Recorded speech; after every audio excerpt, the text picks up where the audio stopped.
Oh dear.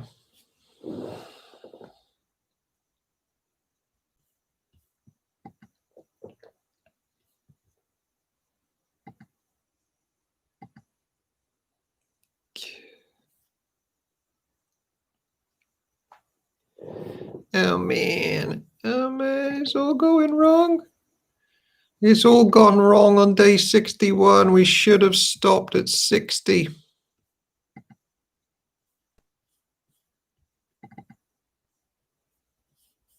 Oh. If I put that there, get rid of him. You go away there. Chris Williams, what happened there? Basically, I pushed a button and it exited me from the live stream. And once you do that, there's no way back in. No way back in. So I've botched it, and I've had to now send a new link out to Richard, and hopefully, because he's admin, he'll publicize it hither and yon. Rich is not even supposed to be admin because Neil's unwell, so last minute jumped on, and then I I did all this. Uh-oh.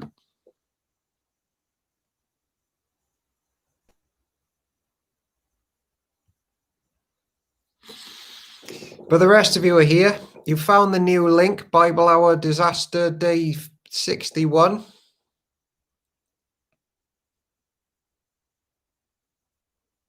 Who knows how many soldiers will have left? Lost. But we've still got 1 minute to recuperate. We can do it.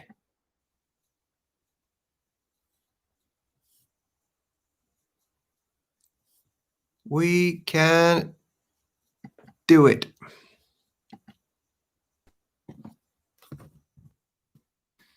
Come on, come on.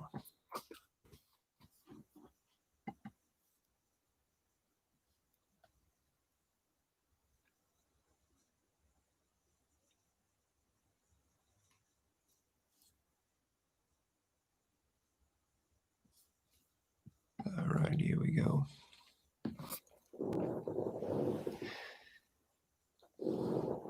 Neil, should I be worried about Neil? Thought you were tired. Neil has a headache, Sam. He has a headache. Paula Barrett in the house. We'll give it a couple more minutes because this is a different link that's just gone up. It's confusing times out there.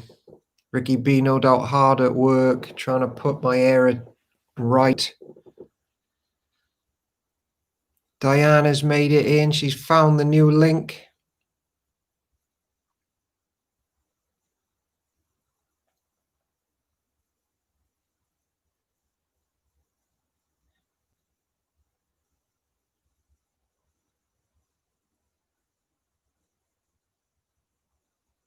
Petty was back.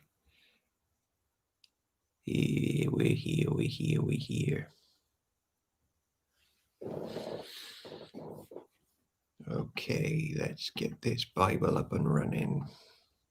Do that, click that.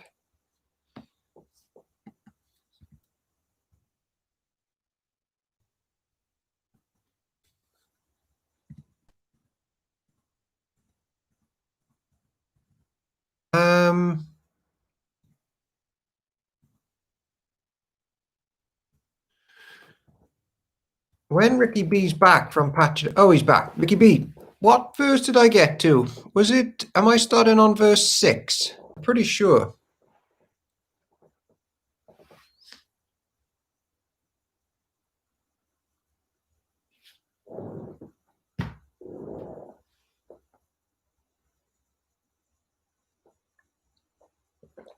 Thank you very much.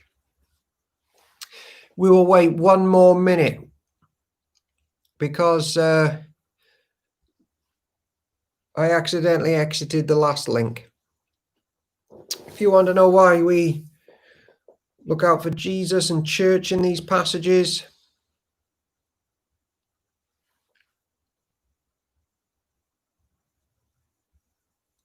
I couldn't get this out of I messed it up, Sue Robertson. I had to put an emergency second stream up.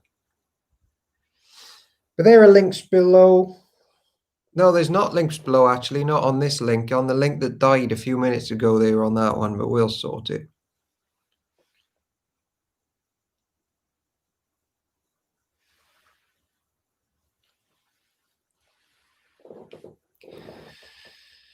We have an anonymous sponsor of today's screen. Did one of you wave to me from a Silver State car this afternoon? Yes, Sue Roberts. I reversed out of the car, started driving away, and Rita said then about 100 meters down the road, I think we just drove past Sue Roberts.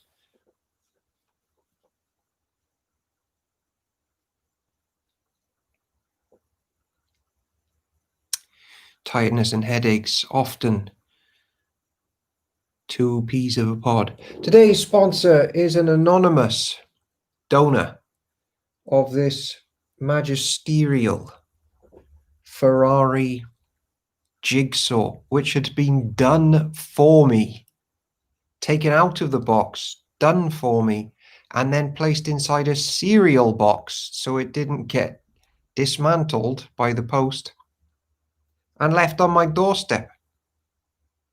So I'd like to personally thank today's sponsor for that generous gift of keeping my dreams of a Ferrari alive. Chris Henry, I've exited one stream by mistake when I was trying to fix the camera, which was doing all sorts of autofocus stuff. You're just in time for possibly the last ever Bible reading day. Will we make it to the end? It is Ezra, chapter 4, verse 6. And if you want to know about Ezra and the history and the sort of superpowers at play, check out yesterday's stream. This is the word of the Lord. Thanks be to God. Years later, when Xerxes began his reign, the enemies of Judah... Oh, I got an itchy nose. The enemies of Judah wrote a letter of accusation against the people of Judah and Jerusalem. So Xerxes is now in power, and people hate this idea of the church plant. Even later, during the reign of King Artaxerxes of Persia, the enemies of Judah, led by Bishlam, Mithredath, and Tabeel, sent a letter to Artaxerxes in the Aramaic language, and it was translated for the king. Rahum, the governor, and Shimshai, the court secretary, wrote a letter telling King Artaxerxes about the situation in Jerusalem. They greeted the king for all their colleagues, the judges and the local leaders, the people of Tarpal, the Persians, the Babylonians, the people of Erech and Susa, that is Elam. They also sent greetings from the rest of the people, whom the great and noble Ashurbanipal had deported and relocated in Samaria and throughout the neighboring lands of the province west of the Euphrates River. This is the copy of their letter. To King Artaxerxes, from your loyal subjects in the province west of the Euphrates River. The king should know that the Jews... Oops, went the wrong way. The Jews who came here to Jerusalem from Babylon are rebuilding this rebellious, evil city. They have already laid the foundation and will soon finish its walls. And the king should know that if this city is rebuilt and its walls are completed, it will be much to your disadvantage. For the Jews will then refuse to pay their tribute, customs, and tolls to you.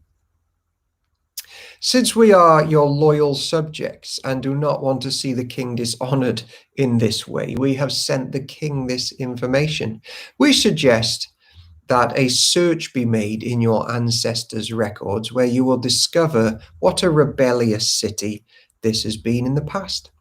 In fact, it was destroyed because of its long and troublesome history of revolt against the kings and countries who controlled it.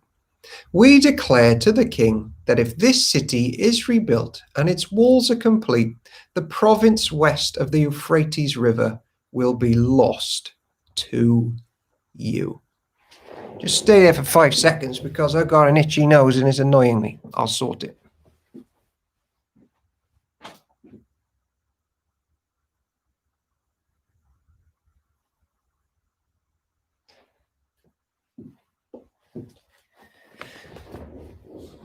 Problem solved, ladies and gentlemen. Problem solved. I believe the cause of the itch was a stray dog hair. Looked like Evie's.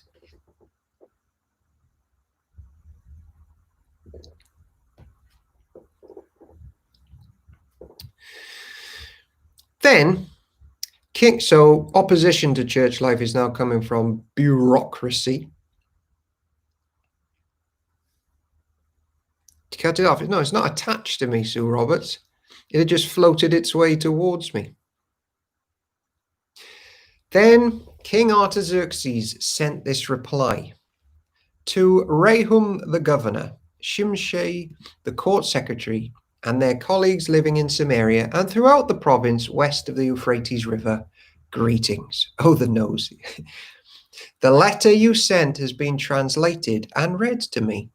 I ordered a search of the records and have found that Jerusalem has indeed been a hotbed of insurrection against many kings. In fact, rebellion and revolt are normal there. Powerful kings have ruled over Jerusalem and the entire province west of the Euphrates River, receiving tribute, customs, and tolls.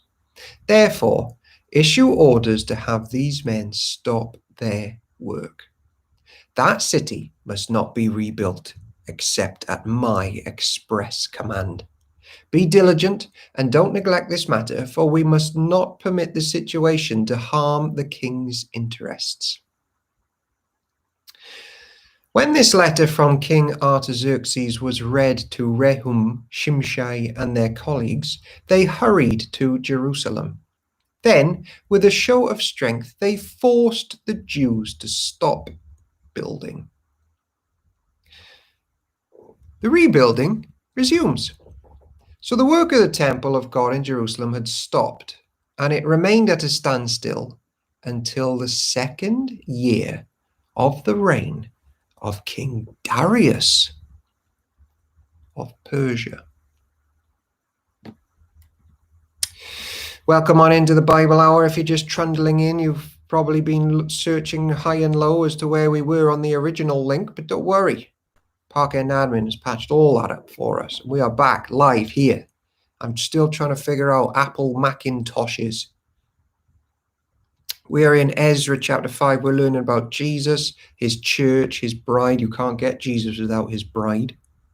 Never the twain shall be separated. We've just made it to Ezra chapter 5. Haggai, Zechariah, they're preaching the word to the ancient church. There are delays to rebuilding this wonderful hub of the dwelling of God. Maybe Zerubbabel and Jeshua, the priest, are going to sort things out. Ezra chapter 5. At that time, the prophets Haggai and Zechariah, son of Iddo, prophesied to the Jews in Judah and Jerusalem.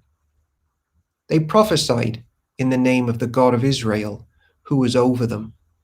Zerubbabel, son of Shealtiel, and Jeshua, son of Jehozadak, responded by starting again to rebuild the temple of God in Jerusalem. And the prophets of God were with them and helped them. But Tattenai, governor of the province west of the Euphrates River, and Shethar-Bazonai and their colleagues soon arrived in Jerusalem and asked, "Who gave you permission to rebuild this temple and restore this structure?" They also asked for the names of all the men working on the temple. But because their God was watching over them, their leaders of the Jews were not prevented from building until a report was sent to Darius, and he returned his decision. Tattenai's letter to King Darius. This is a copy of the letter that Tattenai, the governor, Shethar-Bozenai, and the other officials of the province west of the Euphrates River sent to King Darius. To King Darius, greetings. The king should know that we went to the construction site of the temple of the great God in the province of Judah. It is being rebuilt with specially prepared stones, and timber is being laid in its walls. The work is going forward with great energy and success. We asked the leaders, who gave you permission to rebuild this temple and restore this structure? And we demanded their names so that we could tell you who the leaders were. This was their answer. We are the servants of the God of heaven and earth. And we are rebuilding the temple that was built here many years ago by the king of Israel. But because our ancestors angered the God of heaven, he abandoned them to King Nebuchadnezzar of Babylon, who destroyed this temple and exiled the people to Babylonia. However, King Cyrus of Babylon, during the first year of his reign, issued a decree that the temple of God should be rebuilt. King Cyrus returned the gold and silver cups that Nebuchadnezzar had taken from the temple of God in Jerusalem and had placed in the temple of Babylon. These cups were taken from that temple and presented to a man named Sheshbazzar, whom King Cyrus appointed as governor of Judah. North Star, nice answer, isn't it? The Lord told us to do it. That's who we serve. The king instructed him to return the cups to their place in Jerusalem and to rebuild the temple of God there on its original site.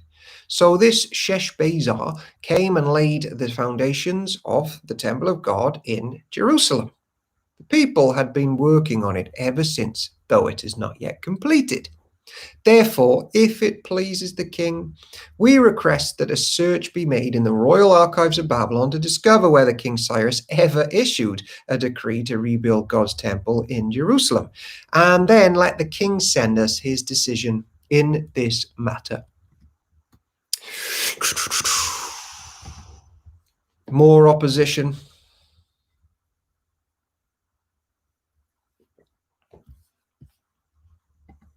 More delays in church being what it should be. Ezra, chapter 6. Nick Hawkins, yes, man, you've missed me botching the stream and having to do a new one. You've missed Neil going to bed with a headache, but possible tiredness. No one's quite sure. You've missed Ricky B jumping in, trying to sort out the chaos that I put him in. And then you've missed Ezra chapter 4 and 5. And church is getting a lot of opposition from bureaucracy and probably Satan behind it all. I knew about the headache. Everybody in Cardiff knew about the headache except Sam. So King Darius issued orders that a search be made in the Babylonian archives, which were stored in the treasury. But it was at the fortress of Ecbatana that the province of Media that a scroll was found. This is what it said. Memorandum. In the first year of King Cyrus's reign, a decree was sent out concerning the temple of God at Jerusalem. Let the temple be rebuilt on the site where Jews used to offer their sacrifices using the original foundations. Its height will be 90 feet and its width will be 90 feet. Every 3 layers of specially prepared stones will be topped by a layer of timber. All expenses will be paid by the royal treasury. Furthermore, the gold and silver cups, which were taken to Babylon by Nebuchadnezzar from the temple of God in Jerusalem, must be returned to Jerusalem and put back where they belong. Let them be taken back to the temple of God. So King Darius sent this message. Now, therefore, Tattenai, governor of province west of the Euphrates River, and Shethar-bozenai, and your colleagues and other officials west of the Euphrates River, stay away from there. Do not disturb the construction of the temple of God. Let it be rebuilt on its original site, and do not hinder the governor of Judah and the elders of the Jews in their work. Moreover, I hereby decree that you are to help these elders of the Jews as they rebuild the temple of God. He's got to help them now. You must pay the full construction costs without delay from my taxes collected in the province west of the Euphrates River, so that the work will not be interrupted. Give the priests in Jerusalem whatever is needed in the way of young bulls, rams, and male lambs for the burnt offerings presented to the God of heaven, and, without fail, provide them with as much wheat, salt, wine, and olive oil as they need each day. Then they will be able to offer acceptable sacrifices to the God of heaven and pray for the welfare of the king and his sons. Those who violate this decree in any way will have a beam pulled from their house. I mean, it's not funny because it's about to get really graphic. Then they will be lifted up and impaled on it, and their house will be reduced to a pile of rubble. May the God who has chosen the city of Jerusalem as the place to honor his name destroy any king or nation that violates this command and destroys this temple. I, Darius, have issued this decree. Let it be obeyed with diligence. Shish kebabs.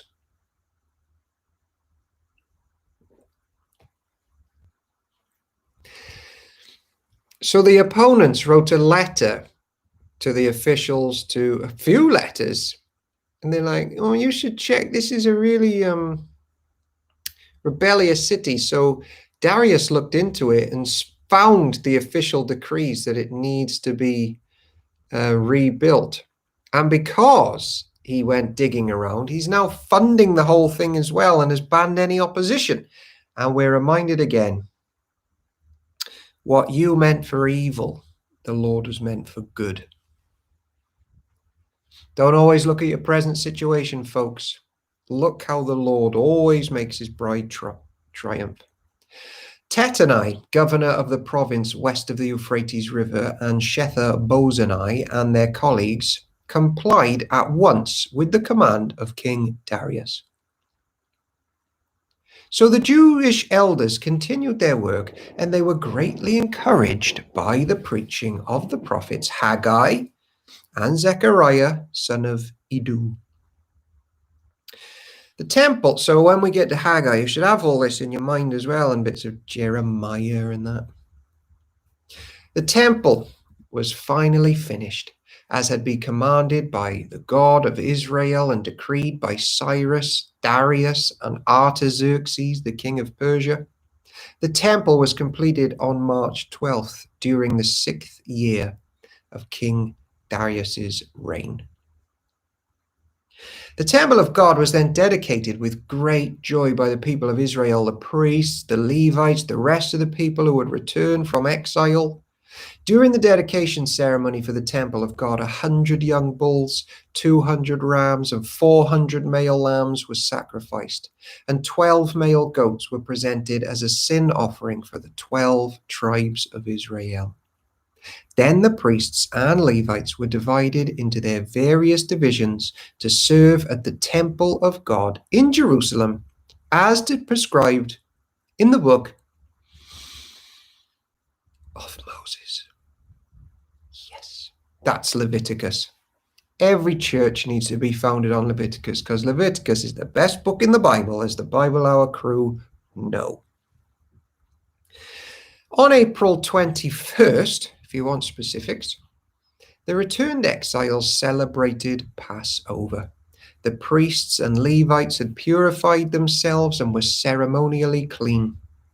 So they slaughtered the Passover lamb for all the returned exiles, for their fellow priests, and for themselves. The Passover meal was eaten by the people of Israel who had returned from exile, and by the others in the land who had turned from their corrupt practices to worship the Lord, the God of Israel. Then they celebrated the festival of unleavened bread for 7 days. There was great joy throughout the land because the Lord had caused the king of Assyria to be favorable to them.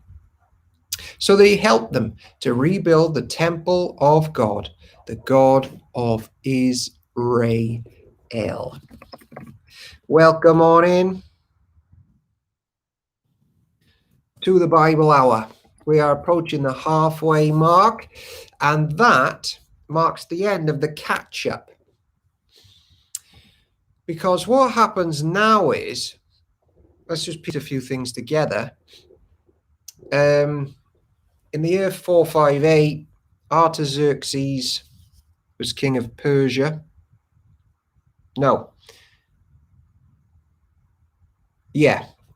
Between 465 and 424, I think.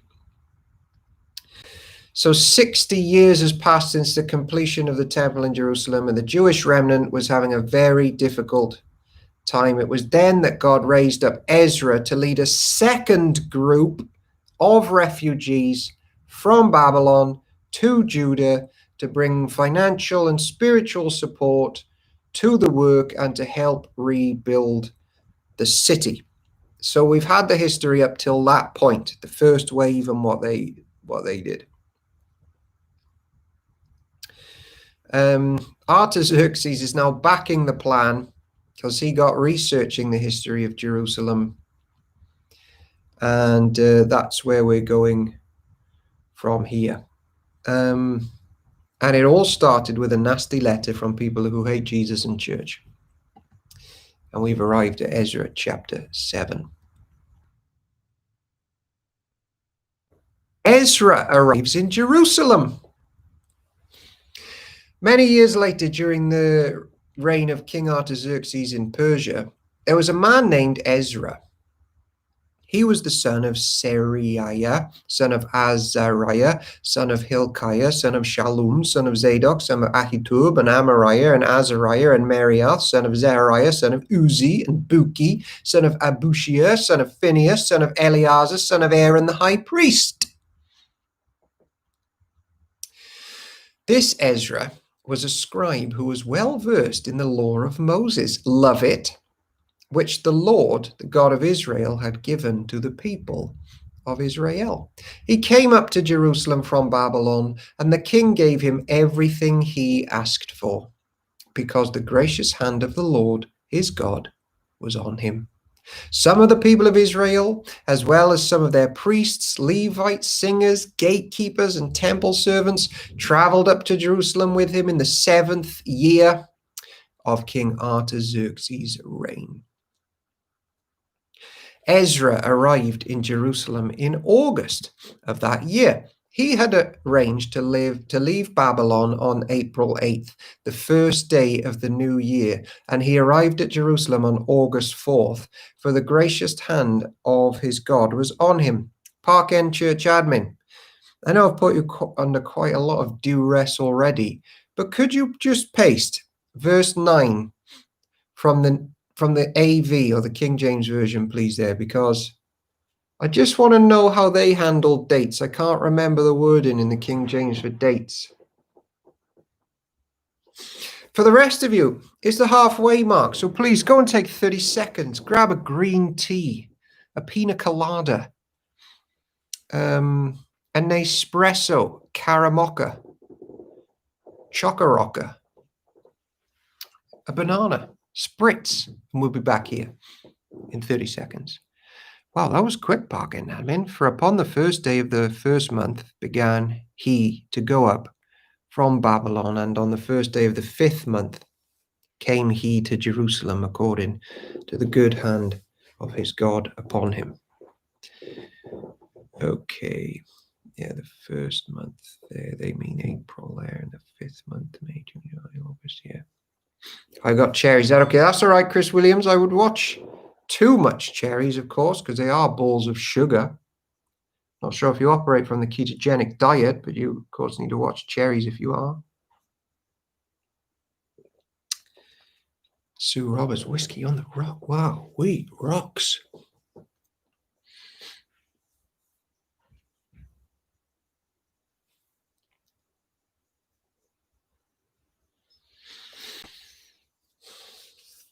Let's hope the rain has passed for a few days, Park End.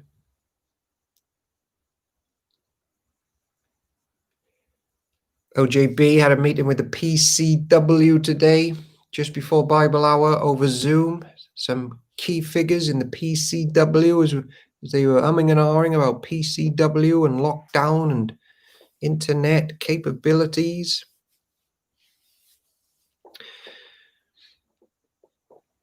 PCW, Presbyterian Church of Wales.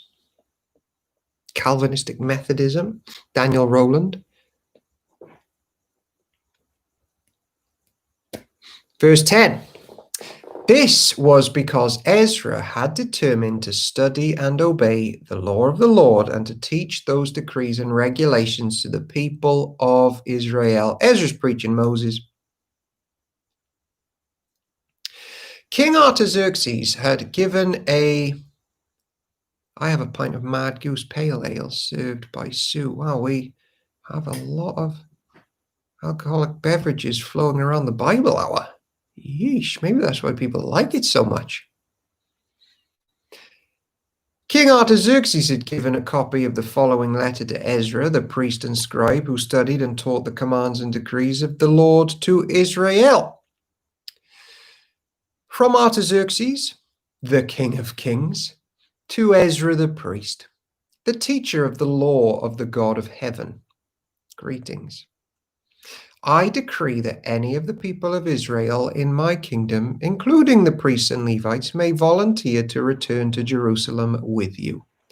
I and my council of 7 hereby instruct you to conduct an inquiry into the situation in Judah and Jerusalem, based on your God's law, which is in your hand. We also commission you to take with you silver and gold, which we have freely presented as an offering to God, to the God of Israel who lives in Jerusalem. Furthermore, you are to take any silver and gold that you may obtain from the province of Babylon, as well as the voluntary offerings of the people and the priests that are presented for the temple of their God in Jerusalem.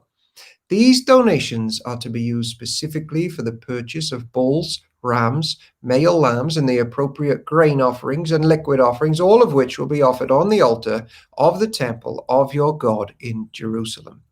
Any silver and gold that is left over may be used in whatever way you and your colleagues feel is the will of your God. But as for the cups we are entrusting to you for the service of the temple of your God, deliver them all to the God of Jerusalem. If you need anything else for your God's temple or for any similar needs, you may take it from the royal treasury.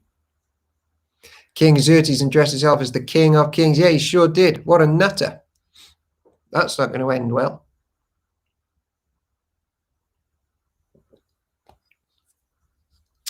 I, Artaxerxes the king, hereby send this decree to all the treasurers in the province west of the Euphrates River. You are to give King Ezra the priest and teacher of the law of the God of heaven whatever he requests of you. You are to give him up to 7,500 pounds of silver, 500 bushels of wheat, 550 gallons of wine, 550 gallons of olive oil, and an unlimited supply of salt. Be careful to provide whatever the God of heaven demands for his temple, for why should we risk bringing God's anger against the realm of the king and his sons? I also decree that no priest, Levite, singer, gatekeeper, temple servant, or other worker in this temple of God will be required to pay tribute, customs, or tolls of any kind. It's a funny thing, this, isn't it, with going on with Artaxerxes? He has proper respect for the Lord God and his church. But it does seem to be more from a position of absolute fear of what will happen to him otherwise. I'm not sure he goes the whole way in joining the life of the church.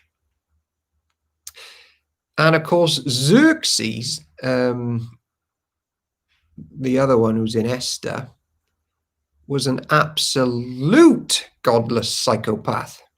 So the tradition handed to Artaxerxes hasn't been a good one.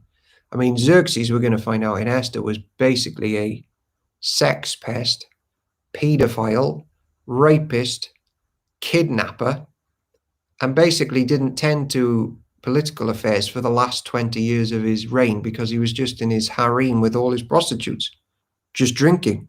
He had a 6-month booze up just because he could. And then he invited people to join him in his 6-month booze up. So, yeah, that's what's handed down to Artaxerxes, but there is seemingly a fear of God there.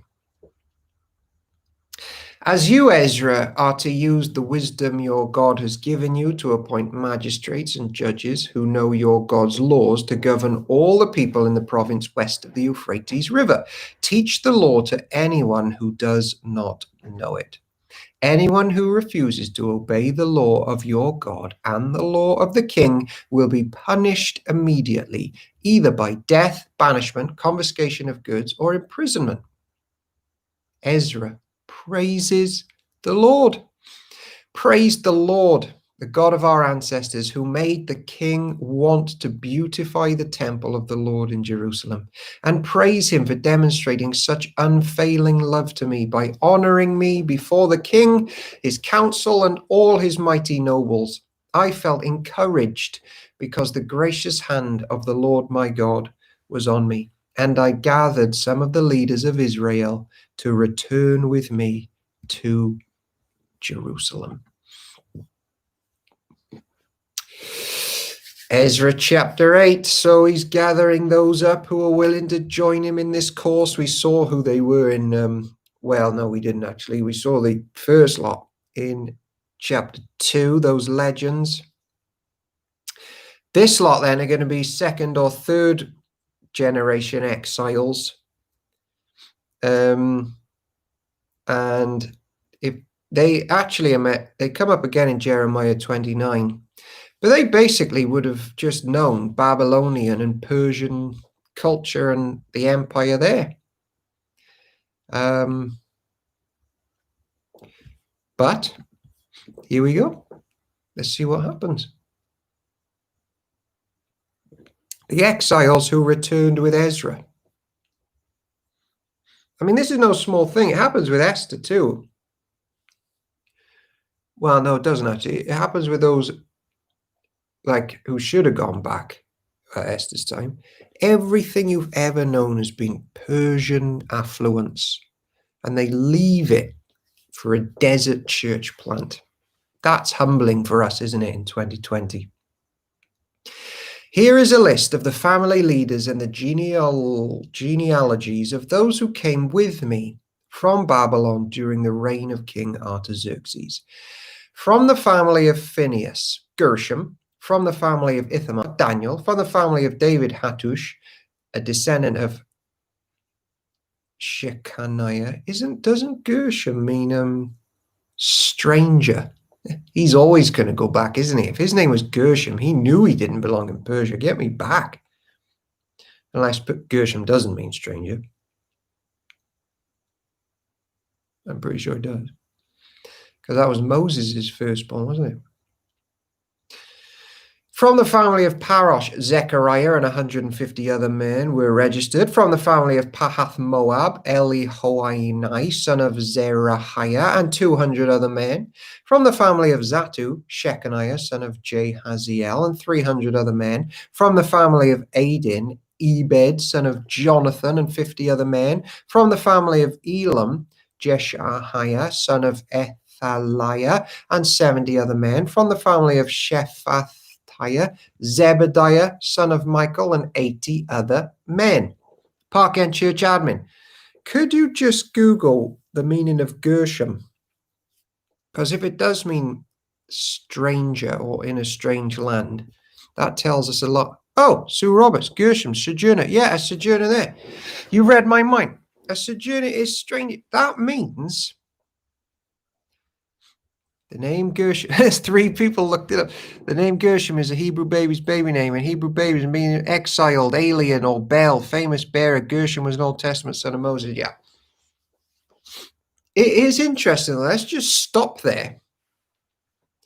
A guy called Gershom was up for going back to the church plan.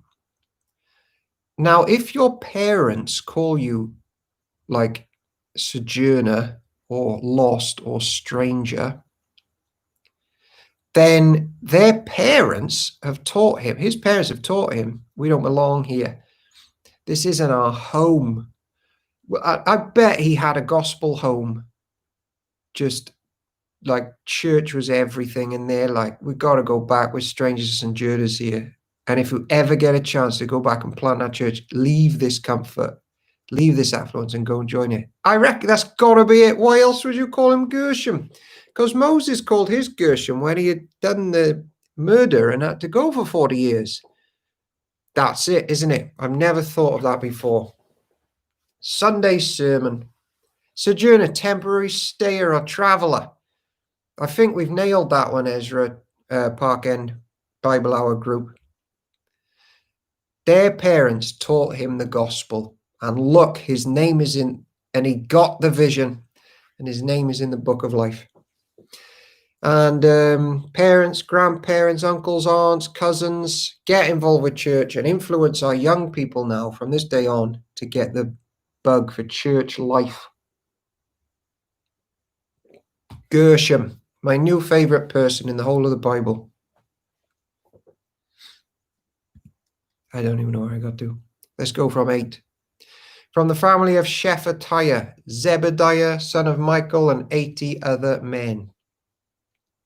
From the family of Joab, Obadiah, son of Jehiel, and 218 men. From the family of Bani, Shelomith, son of Josiphiah, and 160 other men. From the family of Babai, Zechariah, son of Babai, and 28 other men. From the family of Azgad, Johanan, son of Hakatan, and 110 other men. From the family of Adonikim, who came later, Eliphelet, Jeuel, Shemaiah, and 60 other men. From the family of Bigvai, Utai, and Zachor, and 70 other men. I assembled the exiles at the Ahava Canal, and we camped there for 3 days while I went over the lists of the people and the priests who had arrived. I found that not one Levite had volunteered to come along. So I sent for Eliezer, Ariel, Shemaiah, Elnathan, Jarib, Elnathan, Nathan, Zechariah, and Meshullam, who were leaders of the people. I also sent for Joyarib and Elnathan, lots of Nathans, who were men of discernment, and I sent them to Idu, the leader of the Levites at Cassiphia, to ask him and his relatives at the temple servants to send us ministers for the temple of the God at Jerusalem. Since the gracious hand of our God was on us, they sent us a man named Sherebiah, along with 18 of his sons and brothers. He was a very astute man and a descendant of Mali, who was a descendant of Levi, son of Israel. They also sent Hashabiah together with Jeshiah from the descendants of Merari, and 20 of his sons and brothers, and 22 temple servants.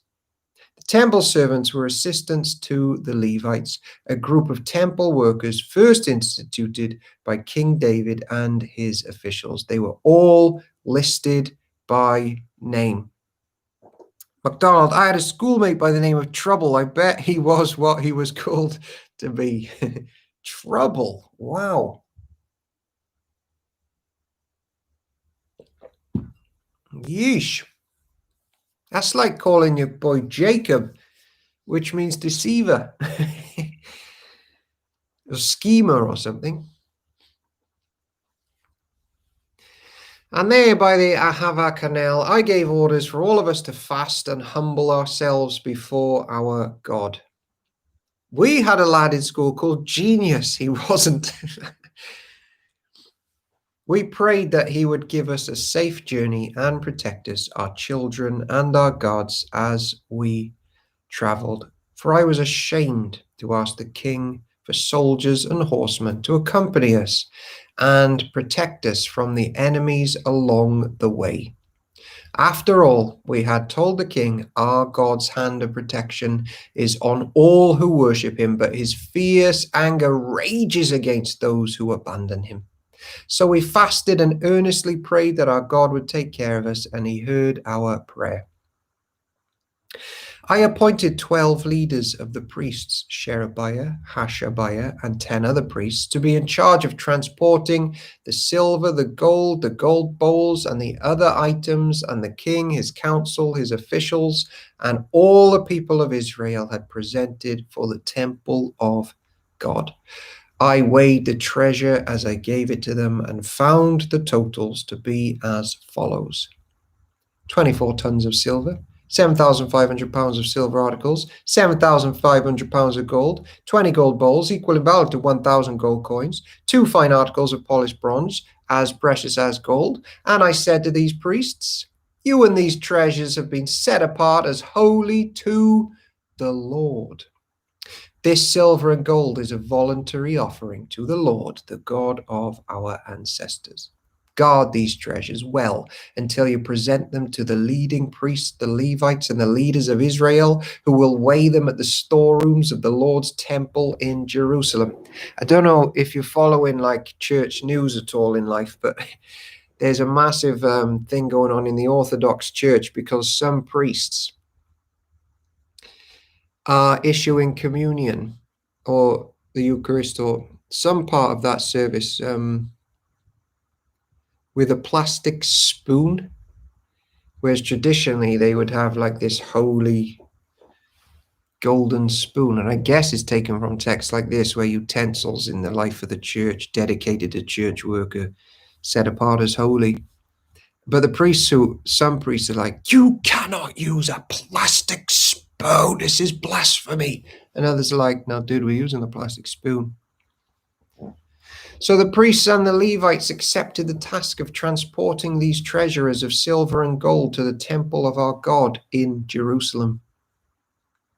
We broke camp at Ahava Canal on April 19th and started off to Jerusalem, and the gracious hand of our God protected us and saved us from enemies and bandits along the way. So we arrived safely in Jerusalem, where we rested for 3 days. Obviously, we know why.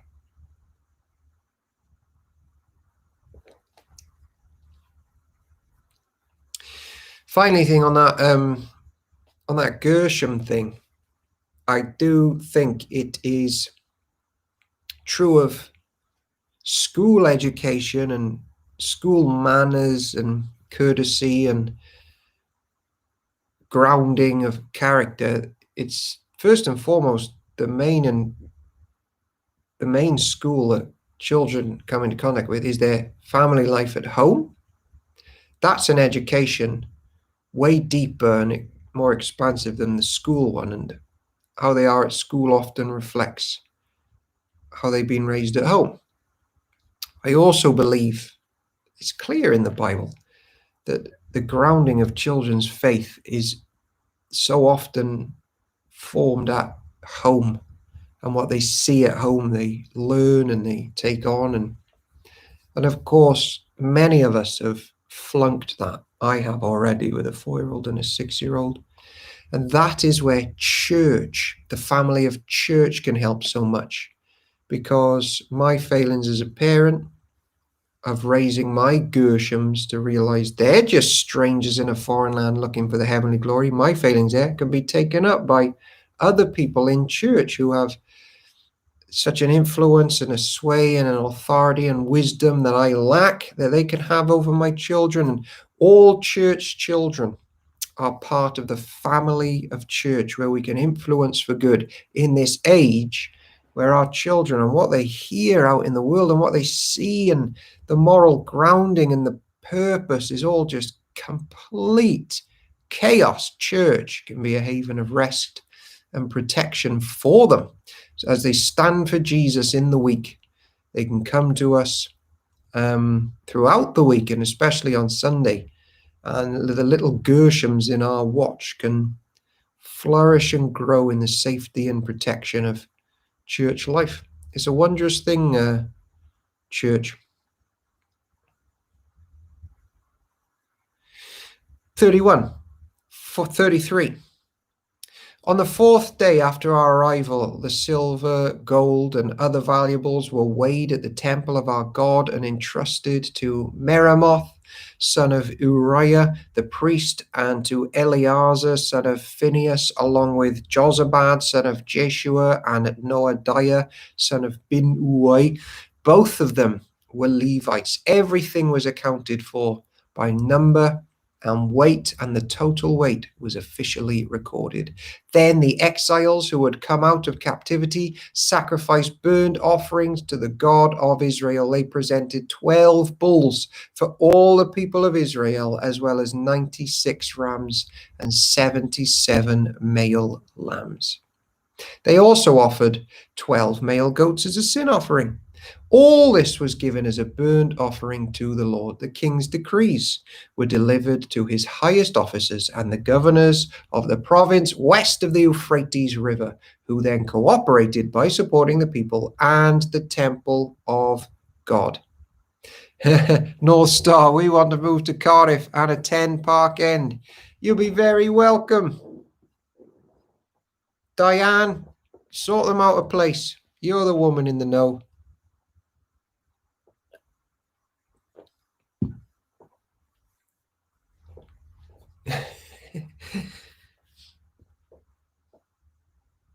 All right, we're in the fourth. We're actually just past the fourth, so take 27 seconds to go and get some ice cream or a Calippo.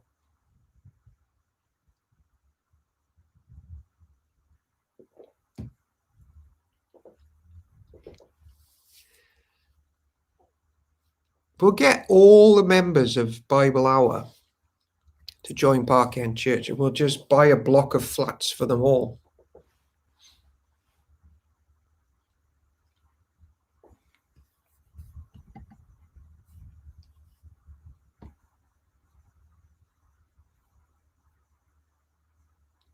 And we've reached Ezra chapter 9.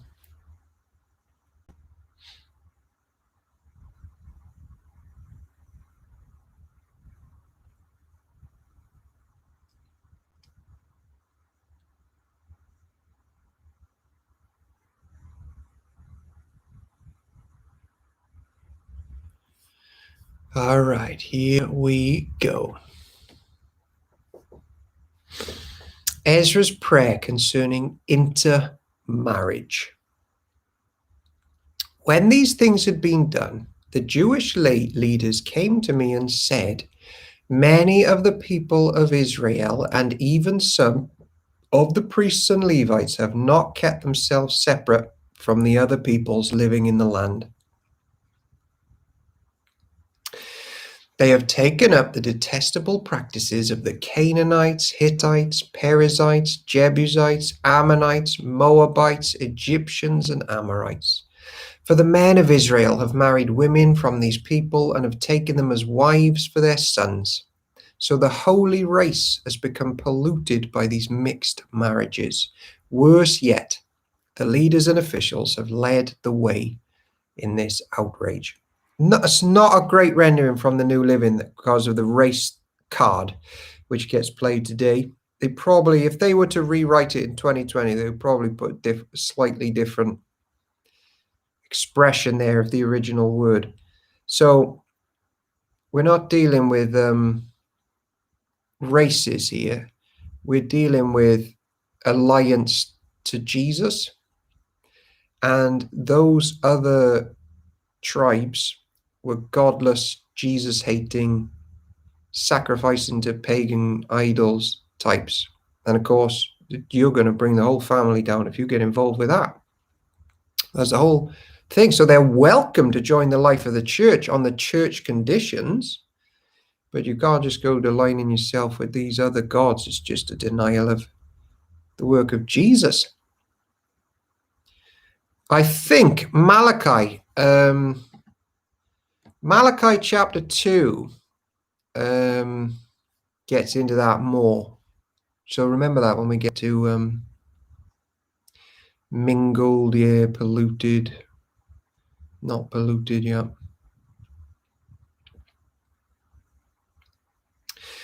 When I heard this, I tore my cloak and my shirt, pulled hair from my head and beard, and sat down utterly shocked.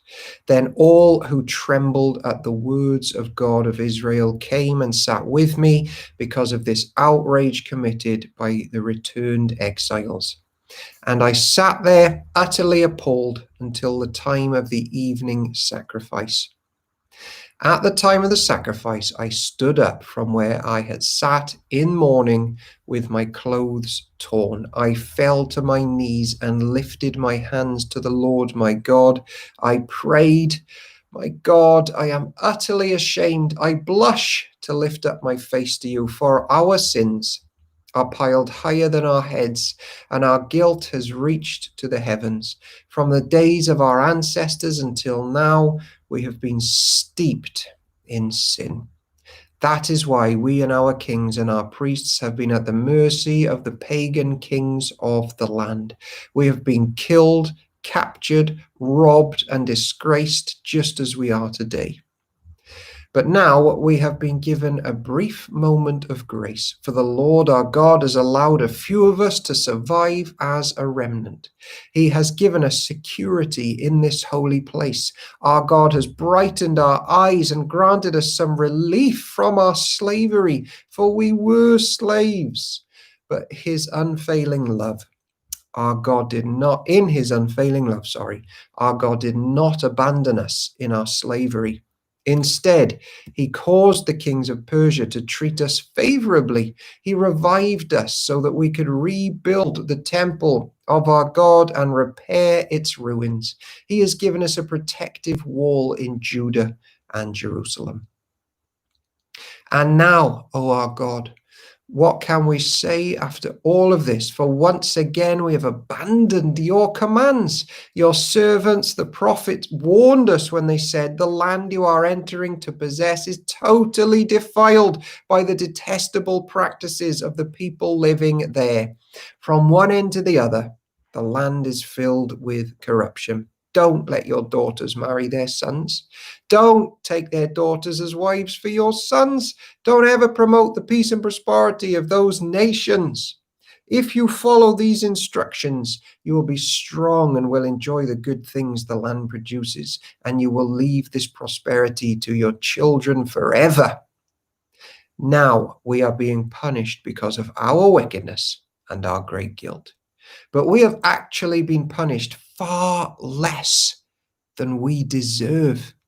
For you, O God, have allowed some of us to survive as a remnant. Even so, we are again breaking your commands and intermarrying with people who do these detestable things. Won't your anger be enough to destroy us so that even this little remnant no longer survives? O Lord, God of Israel, you are just. We come before you in our guilt as nothing but an escaped remnant, though in such a condition, none of us can stand in your presence. What a prayer by Ezra.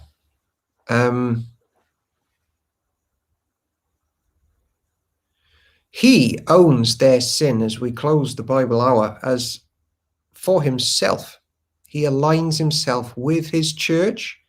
He brings them as one entity to the Lord for forgiveness, like good leaders do. And he says those words, you haven't, let not me misquote him in this version. You have not treated us as we deserved, I think it was. We have actually been punished far less than we deserve. What a grasp of the severity of sin. Not many Christians think like that today of their sin, but Ezra did. And what's even interesting is then, as we close with this, when the Lord Jesus Christ aligned himself with his bride and took on her sins, and in that river Jordan they washed off them and onto him. So he actually had a baptism of repentance, and then he was punished far more than he deserved. But then again, maybe not, because he did have the sins of the world upon him. That is incredible stuff. The severity of sin there at the end, but the confession made by that man Ezra, and of course the confession made by Jesus on our behalf, and we go to bed at peace tonight. This is the word of the Lord. Thanks be to God. North Star, I've been looking for a job near Park End. I love you guys. Hey, get the red carpet out. It's about time. Took us 61 days to realize. We knew after day 4, but time lapse. Jet lag or something. Internet delay. God willing, we will see you tomorrow. Maybe it'll be the last day tomorrow. You never know. Adios, amigos.